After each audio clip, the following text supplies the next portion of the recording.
ప్రభుత్వంలో పాలకులుగా ఉన్నటువంటి వ్యక్తులు, ప్రజాప్రతినిధులు అందరూ కూడా మమ్మల్ని నేరస్తులను చేసి చూపించవచ్చు. ప్రజల్ని రెచ్చగొట్టేవాళ్ళు, మతాల మధ్య చిచ్చు పెట్టేటటువంటి వాళ్ళు నేరస్తులు కాదు మీ దృష్టిలో.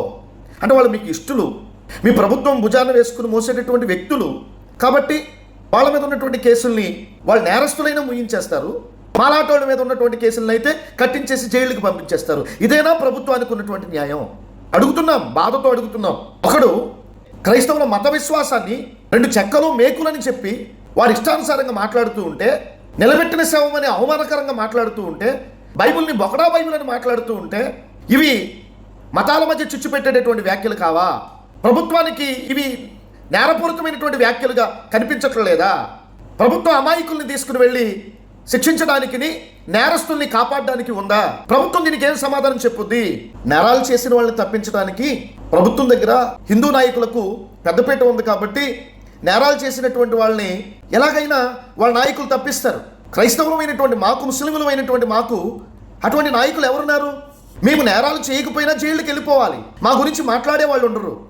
పైగా వీళ్ళు ఏమని చెప్పుకుంటారు? ప్రభుత్వం దగ్గర మేము క్రైస్తవ సమస్యలను పరిష్కరించడానికి ఉన్నాం అని చెప్పేటటువంటి వాళ్ళందరూ కూడా ఈరోజు ఏమైపోయారు అంటే, వాళ్ళ నాయకులు సక్సెస్ అవుతున్నారు, మా నాయకులను చెప్పుకునేటటువంటి మీరు ఫెయిల్యూర్ అవుతున్నట్టు కదా. కనీసం మనవాడు నేరం చేశాడా లేదా అనేటటువంటి విచారణ కూడా జరిపించరు. వచ్చి కనీసం విషయాన్ని తెలుసుకుందాం అనేటటువంటి ఆలోచన కూడా ఉండదు. మీరు క్రైస్తవ నాయకులు, ప్రభుత్వానికి క్రైస్తవులకి మధ్యవర్తులు మీరు. అసలు ఎక్కడుందండి నాయకులకి నిబద్ధత? ఎక్కడుంది? క్రైస్తవుల మీద దాడులు జరుగుతూ ఉంటే, క్రైస్తవుల్ని కొడుతూ ఉంటే, క్రైస్తవుల్ని అన్యాయంగా జైలుకు పంపుతూ ఉంటే ఎవరున్నారు క్రైస్తవుల పక్షంగా మాట్లాడేటటువంటి వాళ్ళు? హిందూ నాయకుల్లో ఉన్నటువంటి నిబద్ధత క్రైస్తవ నాయకుల్లో లేనే లేదు. హిందూ నాయకులు నేరాలు చేసిన వాళ్ళని కాపాడుతున్నారు.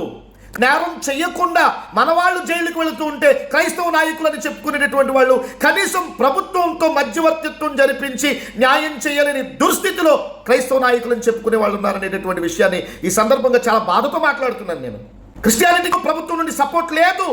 హిందూ నాయకులకి నేను సెల్యూట్ చేస్తున్నాను, మీకు హ్యాట్సప్ చెప్తున్నాను. ఎందుకంటే నేరాలు చేసేటటువంటి వ్యక్తుల్ని, మతాల మధ్య చిచ్చులు పెట్టేటటువంటి వ్యక్తుల్ని మీరు కాపాడుకునేటటువంటి ఆ ప్రాతినిధ్యం మీకుంది, ఆ చొరవ మీకుంది.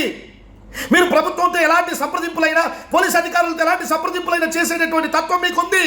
కానీ మాలో నాయకులను చెప్పుకునేటటువంటి వాళ్ళకి ఆ తత్వం లేదు, ఆ పద్ధతి లేదు. వాళ్ళు స్వార్థపరులుగా ప్రభుత్వానికి చెడతలు కొట్టేటటువంటి వాళ్ళుగా మారారు. వాళ్ళ సమాజాన్ని కాపాడుకునేటటువంటి వ్యక్తులుగా సమాజంలో మిగిలిపోయారు. ఇది నిజం. ఎవరు ఒప్పుకున్నా ఒప్పుకోకపోయినా ఇదే నిజం.